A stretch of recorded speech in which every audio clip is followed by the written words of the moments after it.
મકાન પડે તો પેલા મારું મકાન પડે, બરાબર, ભલે પડે. હા, રાજકોટના વિકાસ માટે મારા મકાનનો ભોગ દેવો પડે મારે તો એ હું રાજકોટ મહાનગરપાલિકાને અર્પણ કરી દઉં છું. મકાન પડે તો પેલા મારું મકાન પડે, બરાબર, ભલે પડે. હા, રાજકોટના વિકાસ માટે મારા મકાનનો ભોગ દેવો પડે મારે તો એ હું રાજકોટ મહાનગરપાલિકાને અર્પણ કરી દઉં છું. નરેન્દ્રભાઈ દવે સ્પષ્ટ કીધું છે કે જે કાંઈ અત્યારે જેના અસરગ્રસ્તો છે, જેના મકાનો તૂટવાની નોટિસ મળી છે, એના માટે કોર્પોરેશનને વૈકલ્પિક વ્યવસ્થાના ભાગરૂપે જે પોતાની પાસે 1200-1500 ક્વાર્ટરો જ્યાં પડ્યા છે એ રહેવા આપવા જોઈએ. પછી ભાડું લે કે ડ્રો કરીને કે XYZ, પણ એક પહેલા જેની છત જાય છે એની સામે છત મળવી જોઈએ. આ સમજવામાં અમને પણ પૂછવું જોઈએ. અમારે ચારેય કોર્પોરેટરો છે, અમારી સંગઠનની ટીમ છે, એને પૂછવું જોઈએ. એની બદલે જે સ્વયં નિર્ણયો લેવાના છે એમાં તમારી 100% સાચી વાત છે કે કંઈક કાચું કપાયું છે. સોશિયલ મીડિયામાં અને એવું જાહેર થયું છે કે ભાઈ નરેન્દ્રભાઈ દવે આ પત્ર લખ્યો અને આ કાર્યવાહી ચાલુ થઈ, એવું ચિત્ર એક બતાવવાનો પ્રયત્ન. ખોટી વાત છે કુમારભાઈ. એ બાબતમાં હું લોકોની હારે છું. રિવરફ્રન્ટ આવે તો એ બંને બાજુ થવો જોઈએ, માત્ર એક બાજુ ન થવો જોઈએ. જંગલેશ્વરમાં ડિમોલેશન કરવું એવું અમે 4માંથી એક પણ કોર્પોરેટરોએ મુખ્યમંત્રીને લેખિત આપ્યું નથી. જે ટીપી વેરીડમાં રાજકોટ મહાનગરપાલિકા એ નથી લીધી એનો અફસોસ છે, એનું દુઃખ છે.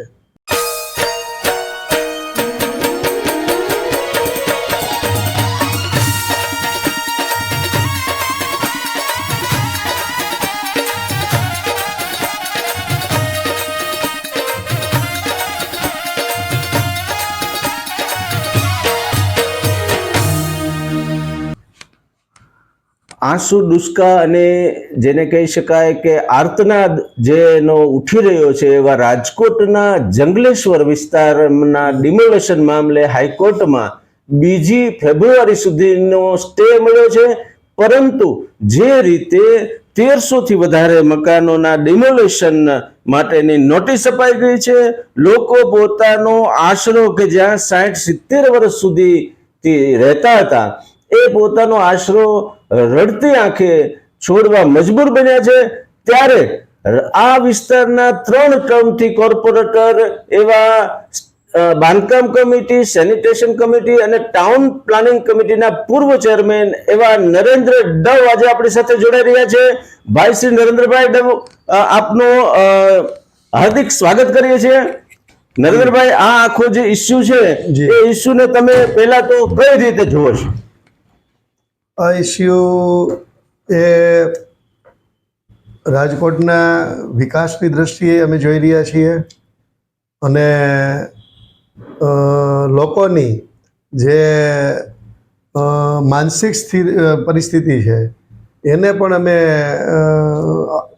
મતદારો અમારા છે એટલે માનવતાની દ્રષ્ટિએ આમાં સરકારે તક આપવી જોઈએ, સમય આપવો જોઈએ.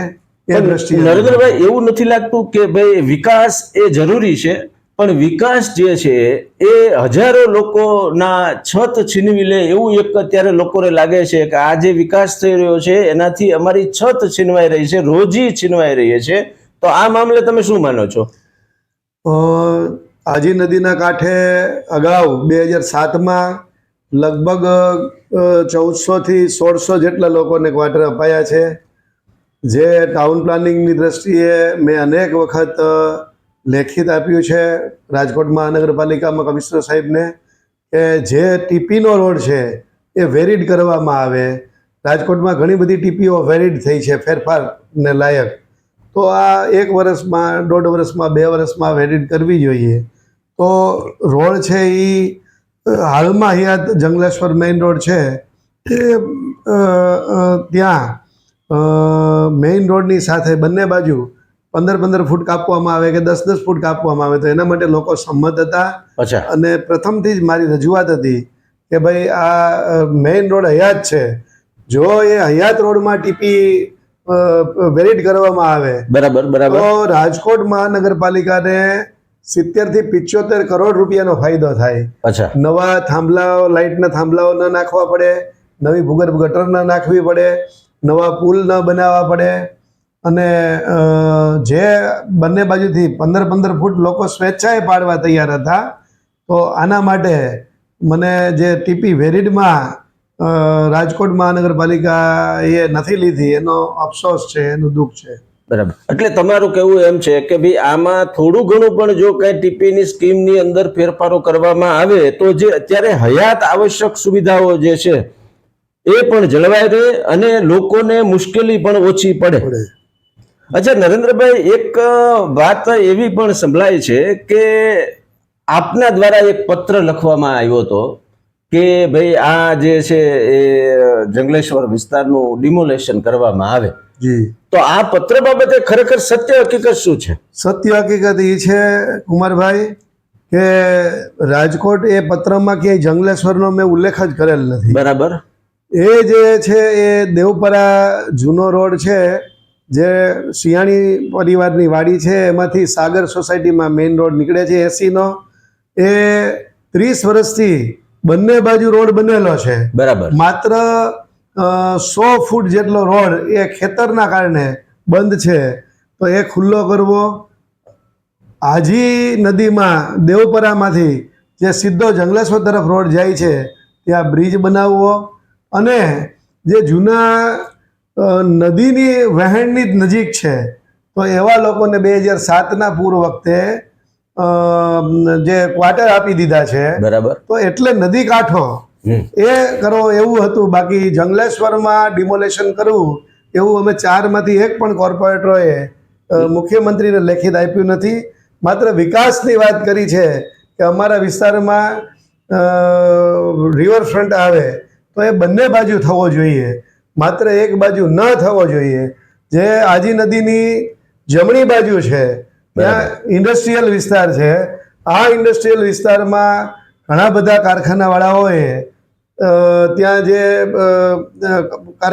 શેડ બાંધ્યા છે એ સૂચિત સોસાયટીની બાજુમાં જે આજી નદીની અંદર કડા નાખી અને જે આજી નદીનું પાણી એના કારણે જંગલેશ્વરની અંદર આવી જાય છે. બરાબર. તો અમે આ બંધ કરાવવાનું કહી છીએ. અમે વિકાસ માટે મારો વિરોધ નથી, પણ ગરીબ લોકોને પોતાની છત ન છીનવાય અને વિકાસ થાય એ મુદ્દાઓ પર એ પત્ર દ્વારા તમે ધ્યાન આપ્યું. પણ અત્યારે કંઈક એવું આખું સોશિયલ મીડિયામાં અને એવું જાહેર થયું છે કે ભાઈ નરેન્દ્રભાઈ દવે આ પત્ર લખ્યો અને આ કાર્યવાહી ચાલુ થઈ એવું ચિત્ર એક બતાવવાનો પ્રયત્ન. ખોટી વાત છે કુમારભાઈ.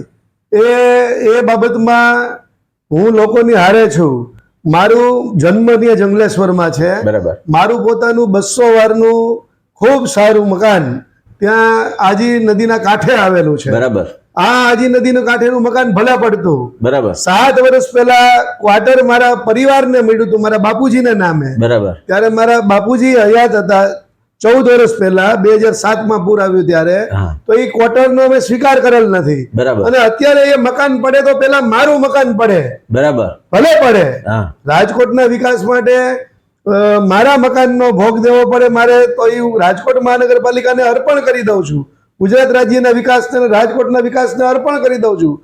પણ જે લોકોને અગાઉ ક્યારેય નોટિસ નથી મળી એવા લોકો ન્યૂ સાગર 9-10 ન્યૂ કેદાર 9 નંબરની બાજુમાં સૂર્યોદય સોસાયટી, ત્યાંથી આગળ જોઈએ તો નાળોદાનગર, મારુતિનગરનો પાછળનો ભાગ, આ લોકોના જે અગાઉ 7 વખત નોટિસો આપી ત્યારે કોને આપી છે?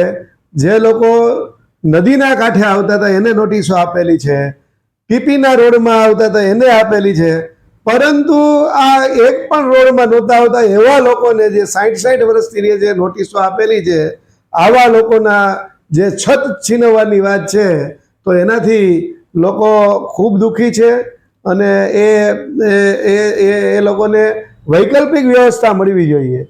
નરેન્દ્રભાઈ, એ એક વાત તો બરાબર છે કે એક બાજુ આપણા મુખ્યમંત્રી ભૂપેન્દ્રભાઈ પટેલ દરેક વ્યક્તિને રોટી કપડા ઓર મકાન મળે, અનેક એવી સરકારી સ્કીમો છે કે લોકોની છત જે છે એ બધાને મળવી જોઈએ એવું છે. બરાબર. ત્યારે આની અંદર કંઈક એવું નથી લાગતું કે આ આખા પ્રકરણમાં કંઈક કાચું કપાયું એવું તમને નથી લાગતું? સમજવામાં અમને પણ પૂછવું જોઈએ. અમારે 4 કોર્પોરેટરો છે, અમારી સંગઠનની ટીમ છે, એને પૂછવું જોઈએ. એની બદલે જે સ્વયં નિર્ણયો લેવાના છે એમાં તમારી 100% સાચી વાત છે કે કંઈક કાચું કપાયું છે. આજી રિવરફ્રન્ટ બને તો પણ ત્યાંના સ્થાનિક લોકોને પણ વાંધો કારણ કે નથી. એના એના એવા અનેક સ્થાનિક લોકોએ કીધું છે કે ભાઈ આજી રિવરફ્રન્ટ બને, આનો તો વિકાસ થાય, એમાં અમે અમારી રીતે અમારી રાજી ખુશીથી અમે જે છે આમાં સહયોગ આપીએ છીએ.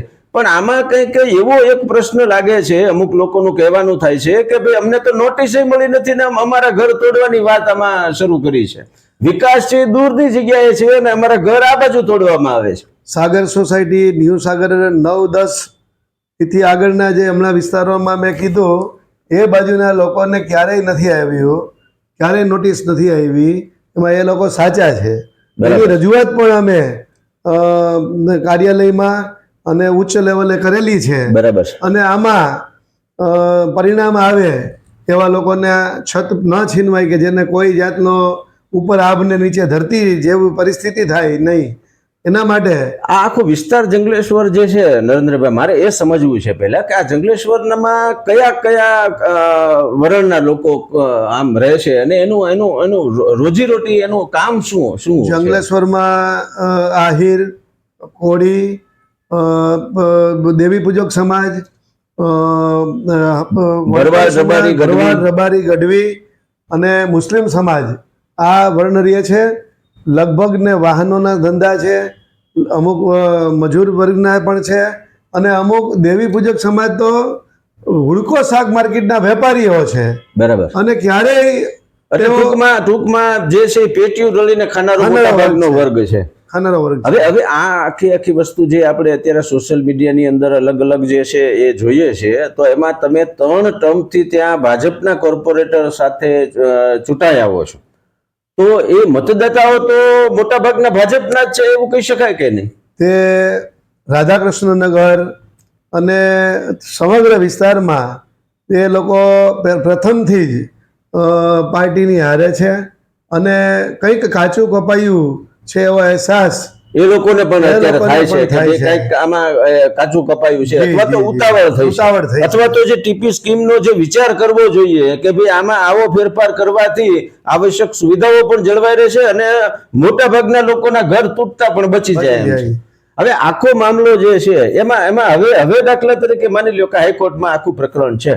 હવે તમારી દ્રષ્ટિએ તમારા એ જે આખા વિસ્તારના મતદારો છે અને નાના 30-40 હજાર લોકોનો આ પ્રશ્ન છે, તમારી દ્રષ્ટિએ આનો ઉકેલ મિનિમમ કેવો હોવો જોઈએ? એને શું આપણે સુવિધા આપવી જોઈએ જેથી કરીને એને કંઈક 2-4 મહિનાનો સમય મળે અથવા તો એને પોતાની વ્યવસ્થા કરવા માટે સમય મળે?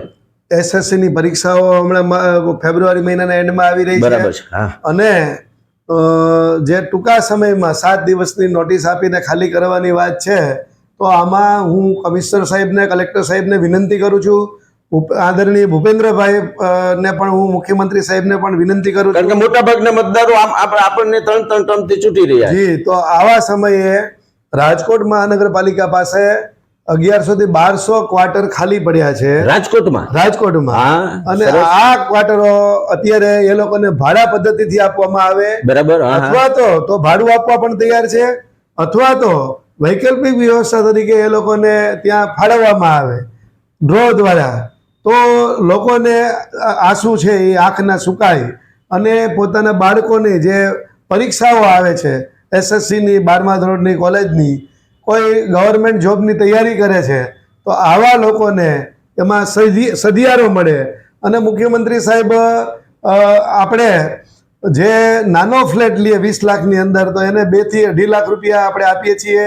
મકાનો નવા બનાવવા માટે પણ 2.5 થી 3 લાખ રૂપિયાની ઘણી સરકારી યોજનાઓ છે, આપીએ છીએ. રાજકોટ મહાનગરપાલિકામાંથી મકાન સૂચિત હોય કે દસ્તાવેજ વાળું એ બનાવવા પણ 2.5-3 લાખ રૂપિયા, 3.5 લાખ રૂપિયા સુધીની આર્થિક સહાય કરવામાં આવે છે. તો આવા મુખ્યમંત્રીશ્રીને અમે વિનંતી કરીએ છીએ કે નરેન્દ્રભાઈ મોદી સાહેબનું પણ એક સપનું હતું કે નાનામાં નાનો માણસ છે એને છત હોવી જોઈએ અને એ રોજી મળવી જોઈએ. તો આના માટે આપ રાજકોટમાં જે 1100-1200 ખાલી મકાન છે એ હું રાજકોટ મહાનગરપાલિકાના કમિશનર સાહેબને અને તમામ લોકોને હું વિનંતી કરું છું કે આવા લોકોને છત માટે ક્વાર્ટરની ફાળવણી કરવી જોઈએ. અત્યારે ટેમ્પરરી એવી એક વ્યવસ્થા જો વ્યવસ્થા. કરવાનું થાય તો આવી એક વ્યવસ્થા પણ થઈ શકે. એના માટે અમે ચારેય કોર્પોરેટરો સ્ટેન્ડિંગ ચેરમેનશ્રીને, મેયરશ્રીને અને ડેપ્યુટી મેયરશ્રીને, રાજકોટ શહેર ભાજપ પરિવારને પણ અમે મળવાના છીએ અને આ રજૂઆત કરવાના છીએ. બરાબર છે. એટલે જંગલેશ્વર વિસ્તારના જે 30 થી 40 હજાર લોકો જે અત્યારે અસરગ્રસ્ત છે આ બાબતથી, આપણી સાથે નરેન્દ્રભાઈ ડવ ત્યાંના કોર્પોરેટર જોડાયા છે અને એમનું સ્પષ્ટ કહેવું છે કે ભાઈ આવી રીતે 1200 થી 1500 ક્વાર્ટર જે કોર્પોરેશન પાસે અવેલેબલ છે, તો અત્યારે જેને છત ગુમાવવાનો વારો આવ્યો છે એને અત્યારે વૈકલ્પિક વ્યવસ્થા રૂપે આવી વ્યવસ્થા કરવી જોઈએ અને એના મતદારોને, એ વિસ્તારના લોકો માટે ચારેય કોર્પોરેટરો મ્યુનિસિપલ કમિશનરને પણ રજૂઆત કરવાના છે. આ અગાઉ એમણે કલેક્ટરને પણ રજૂઆત કરી છે અને ગાંધીનગર સુધી આ મામલે એ રજૂઆત કરવા માટે પણ જવાના છે. મુખ્ય મુદ્દો એ છે કે 3 ટર્મથી ચૂંટાયેલા ભાઈ શ્રી નરેન્દ્રભાઈ ડવ હવે આજે તમારા જે 1300 થી 1500 મકાનો એટલે કે 30,000 લોકોનો જે આવાસ, છત કે રોજીરોટી ગુમાવવાનો વારો આવ્યો છે, ત્યારે તમને અંતરથી આમ તો કેવું દુઃખ થાય છે?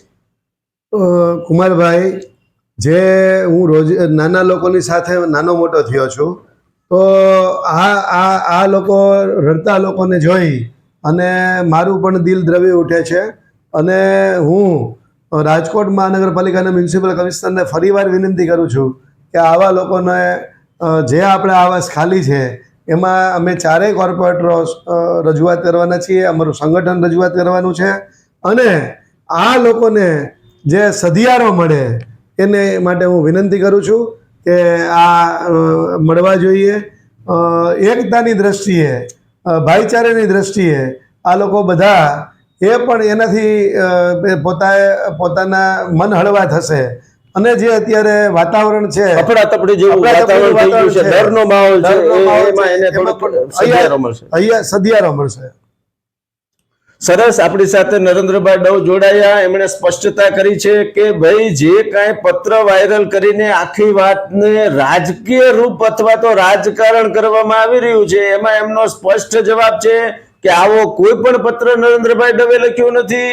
પોતાના વિસ્તારનો વિકાસ થાય ને એના મીઠા ફળ એ વિસ્તારના લોકોને પણ મળે, પૂરા રાજકોટની જનતાને મળે, એવો એમનો કહેવાનો પ્રયાસ હતો અને એ પત્ર હતો, નહીં કે જંગલેશ્વર વિસ્તારના મકાનોને ડિમોલેશન કરવાનો. આવી સ્પષ્ટતા અત્યારે નરેન્દ્રભાઈ ડવે કરી છે અને નરેન્દ્રભાઈ ડવે સ્પષ્ટ કીધું છે કે જે કાંઈ અત્યારે જેના અસરગ્રસ્તો છે, જેના મકાનો તૂટવાની નોટિસ મળી છે, એના માટે કોર્પોરેશનને વૈકલ્પિક વ્યવસ્થાના ભાગરૂપે જે પોતાની પાસે 1200-1500 ક્વાર્ટરો જ્યાં પડ્યા છે એ રહેવા આપવા જોઈએ. પછી ભાડું લે કે ડ્રો કરીને કે XYZ, પણ એક પહેલા જેની છત જાય છે એની સામે છત મળવી જોઈએ. આવા લાગણીશીલ નરેન્દ્રભાઈ ડવ કોર્પોરેટર જે ત્યાંના છે એના દિલમાં આ આખી વસ્તુ જે છે એનું દુઃખ પણ છે અને આના માટે એ રજૂઆત પણ હજુ વિશેષ કરવાના છે. આપણે રાહ જોઈએ કે 2 તારીખે જે રીતે હાઈકોર્ટમાં આનો કઈ નિર્ણય આવવાનો છે ત્યારે આગળ ઉપર શું થાય છે. પરંતુ અંતમાં નરેન્દ્રભાઈ ડવ, તમે આ જે અસરગ્રસ્તો છે એના માટેનો એક છેલ્લો સંદેશ શું કહેવા માંગો છો? અસરગ્રસ્ત લોકોને આ છેલ્લા 10 દિવસથી 15 દિવસથી હું મળું છું અને આ લોકોને અમારી ઉપર એટલો વિશ્વાસ છે કે આજે 20 વર્ષથી હું કોર્પોરેટર વિસ્તારનો છું અને ઘરથી તમે પરિચિત છું. તો આવા સમયે ત્યાં કોઈ પક્ષાપક્ષીની વાત નથી, ત્યાં કોઈ જ્ઞાતિવાદની વાત નથી અને નાના માણસોને, શ્રમજીવી લોકોને એક સધિયારો મળે સરકાર દ્વારા, એના માટેની અમારી રજૂઆત હશે. આખો એવો પ્રયાસ તમારા તરફથી રહેવાનો છે અને લોકોને નરેન્દ્રભાઈ ડવ સ્પષ્ટ કહે છે કે હિંમત રાખજો. આ એક જે વાત આવી છે કે જે આખું પ્રકરણ ચાલ્યું છે એમાં થોડું ઘણું પણ કાચું કપાયું હશે તો એને સીધું કરવા માટે નરેન્દ્રભાઈ ડવ પોતે પોતાના સાથી કોર્પોરેટર સાથે, પક્ષ સાથે લઈને પ્રયાસ કરવાના છે અને આનો ભગવાન સારો એક રસ્તો કાઢશે એવી એ પણ આશા રાખી રહ્યા છે. ખૂબ ખૂબ આભાર નરેન્દ્રભાઈ, તમે અમારી સાથે જોડાયા અને આ જે છે જંગલેશ્વરના જે વિસ્તારના લોકો છે એને જે એક ડર હતો એનું તમે એક સ્પષ્ટ કર્યું. આભાર. Thank you.